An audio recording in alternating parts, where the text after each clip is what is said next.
If you're ready to change the path of your family's health and well-being, this is going to be an episode you won't want to miss. Welcome to episode 2, Wellness Warrior Moms, keeping your families healthy and happy. Hi, I'm Ann Oiko with Dynamic Living Lifestyles, and I help moms with high anxiety, high stress, overwhelm, and that of the health of their families.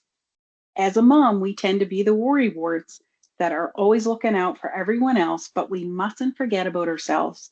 That of our health is just as important of our kids and our spouses. So it's important to be healthy and strong as a family unit, not as individuals.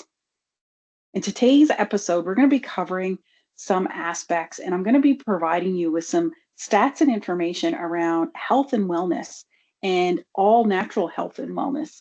I actually had to dive into this area of health because the traditional methods of our healthcare system are starting to fail us.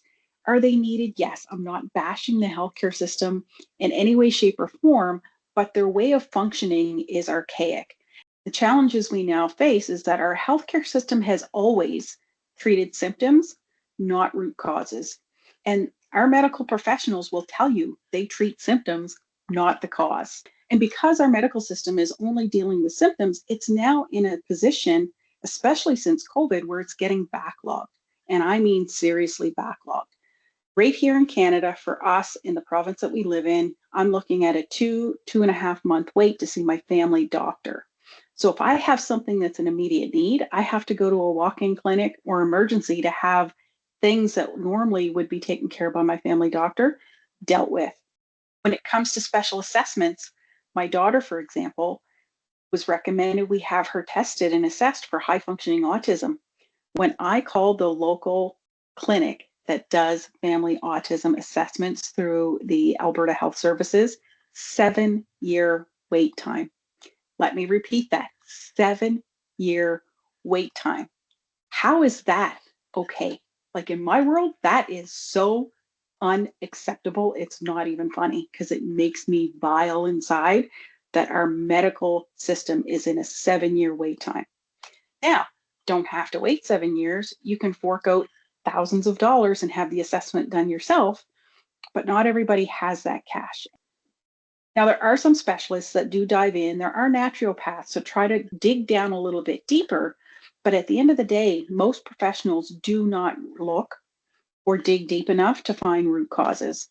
And oftentimes they pass it off as genetics. And although genetics play a certain part in our health and well-being, it's not the be all end all.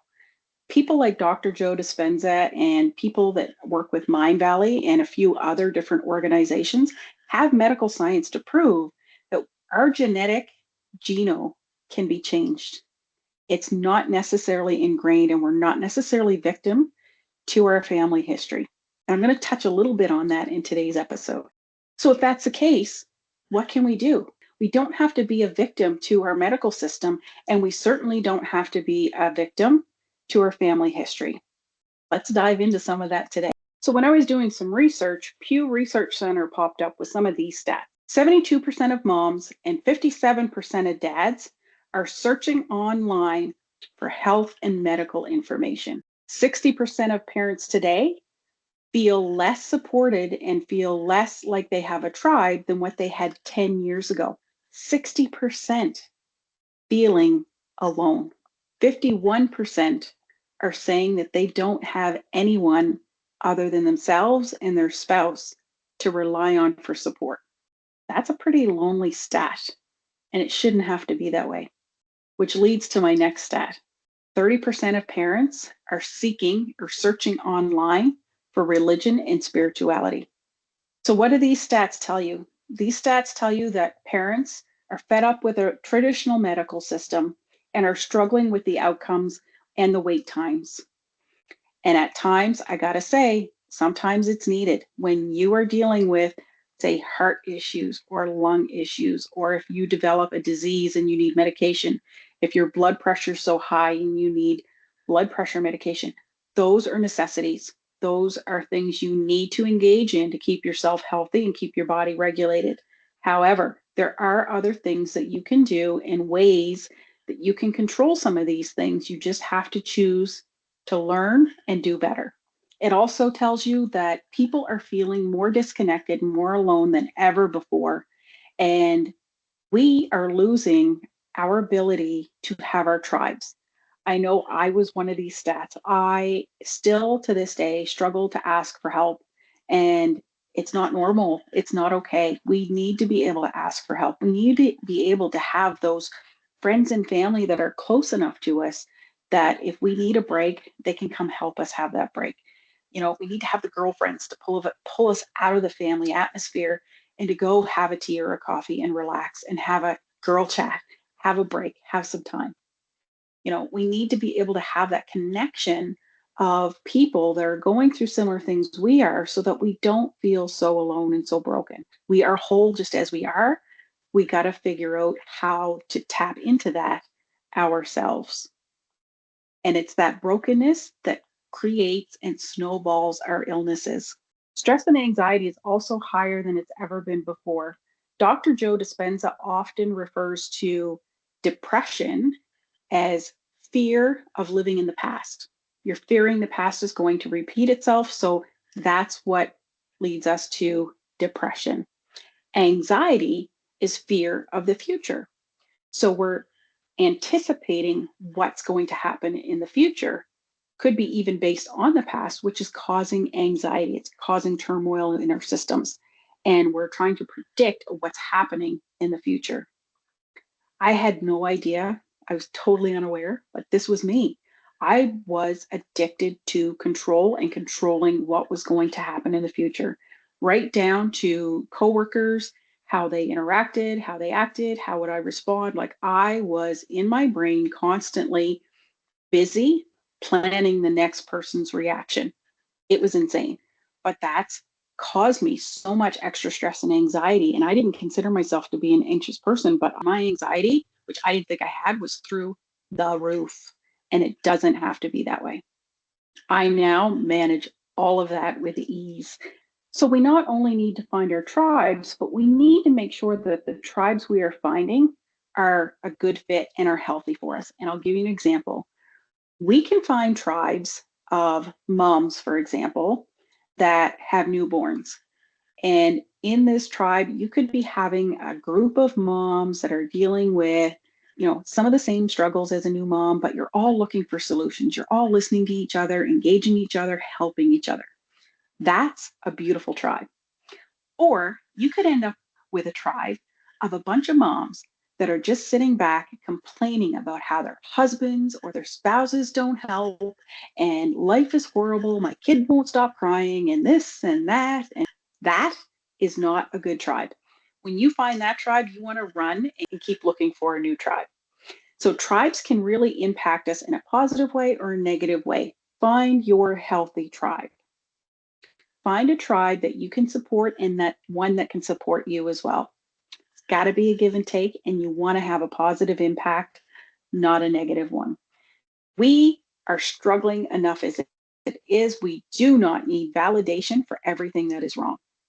It's not about the right and the wrong. We need solutions and we need support.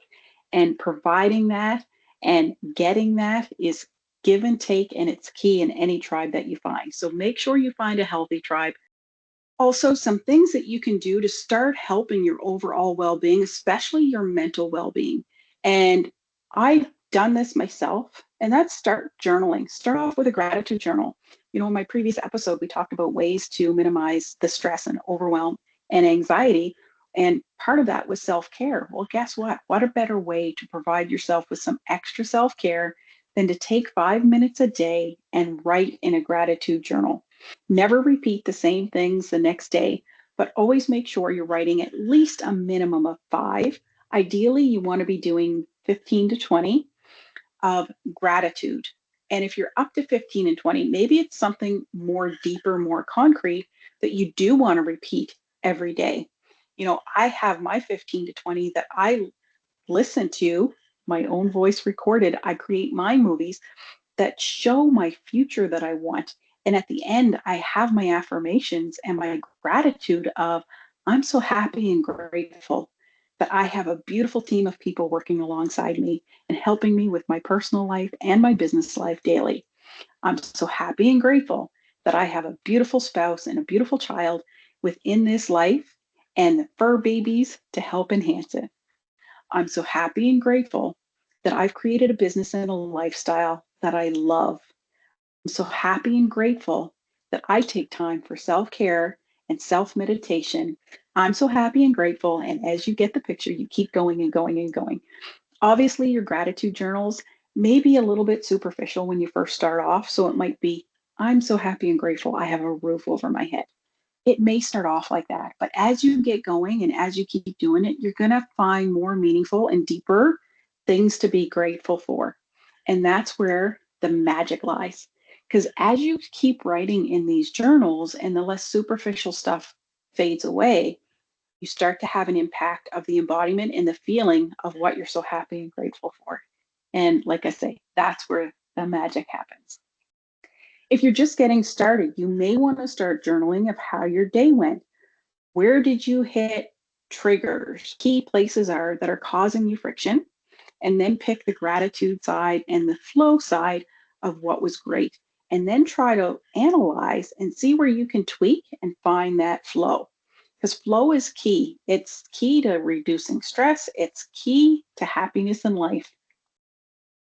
And as you journal what's happening, the good, the bad, and the ugly, and you're able to look and refine, we can then start honing in on how you're reacting to what's happening in your life. That's a deeper dive, and that's what I cover in my coaching programs, is how we think, feel, and act, and how they interact, and how it affects our reality. So make sure you check out the resources below this video, as my website will provide you with all of the information. Supplementing our health. I absolutely love Dr. Joe Dispenza, Mind Valley. Like, there's so many people that talk about the secret.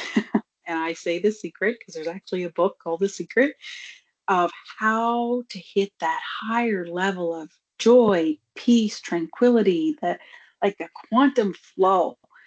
And that's hard for people that are stuck in the high levels of stress, anxiety, and overwhelm to understand how to get to that level of flow, so to speak.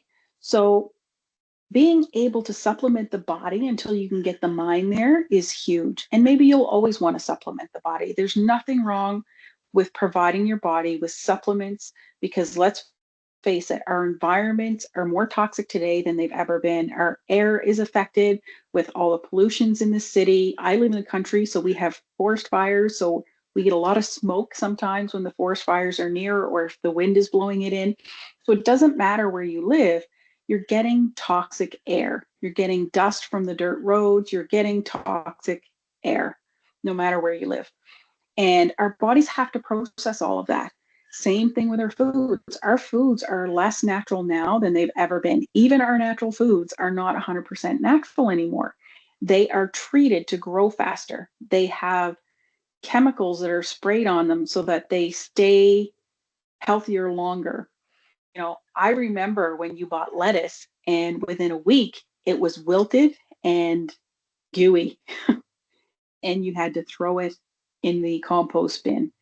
Now I've seen my lettuce survive a winter, still look fresh. It was rubbery to touch, but it still looked fresh. I'm not joking. I'm talking spring, after it sat in the compost bin for a solid winter with snow, ice, wind, everything. From a distance, it still looked fresh. That's not normal. And as we ingest it while it's somewhat fresh, our bodies still have to process all the toxins that come with that lettuce. So it's very important that our bodies get supplemented in ways that is going to hit us at all levels. You could be taking 50 different supplements a day that target, individual areas or individual things. But at the end of the day, you want to find a supplement that's going to be whole body, that interacts whole body, and it's not going to be massive amounts of supplements that you have to take. And you want to choose supplements that are not going to interact with any medications that you're taking. If you're already starting to feel and know and sense that your body's starting to break down, it's part of aging. We can't avoid it. it's going to start breaking down to the point where you may need medications to help regulate certain things. Like I've been on thyroid since I was in my 20s. No joke. Since I was in my 20s, I've been on thyroid. So those types of medications balance the body. So you want to find supplements that are going to enhance that balancing, but not interfere with anything that you currently take or have to take. And ideally, you want to find supplements that might be able to help you reduce those medications and or even get off those medications. Not all supplements out there can do that. Some do, and everybody's different. So one person might get off their thyroid, the other person may not. But know that the supplement that you're taking is going to support your system and your body as a whole, no matter what your conditions are.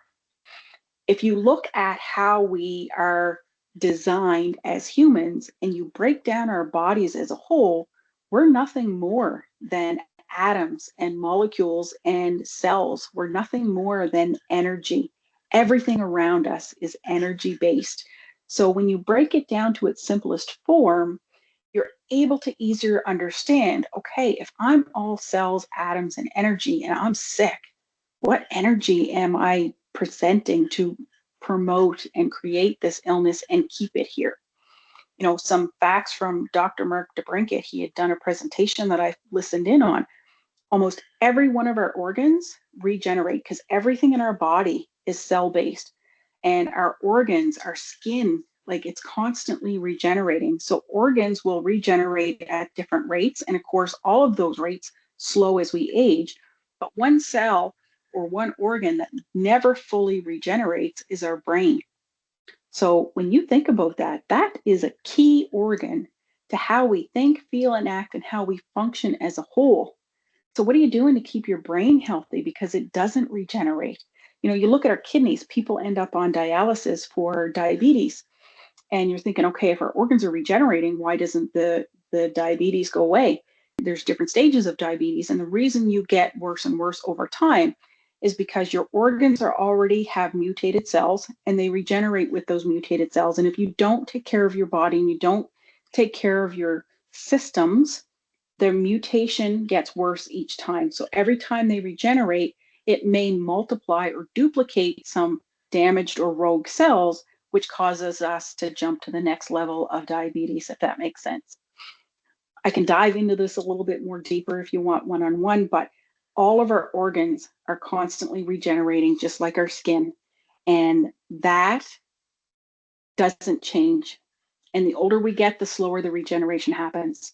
So it's important to take care of ourselves the best way we know how, physically, mentally, and emotionally, because a lot of that is energy driven, and that's in our mental mind and our brain. So remember how we think, feel, and act, and who we are exposed to and who we are around can impact the level of health that we are experiencing. So that wraps up a second episode. And make sure, like I say, tap into the information below this video. If this video resonated with you, please share it out, subscribe, follow me on social media. Let's connect. I'd love to hear from you. I'd love to hear your ideas for more episodes. So please do get in touch, follow, subscribe. And if you want me to support you on your journey, check out my website and let's get connected. Thanks for watching, everyone, and we'll talk to you real soon.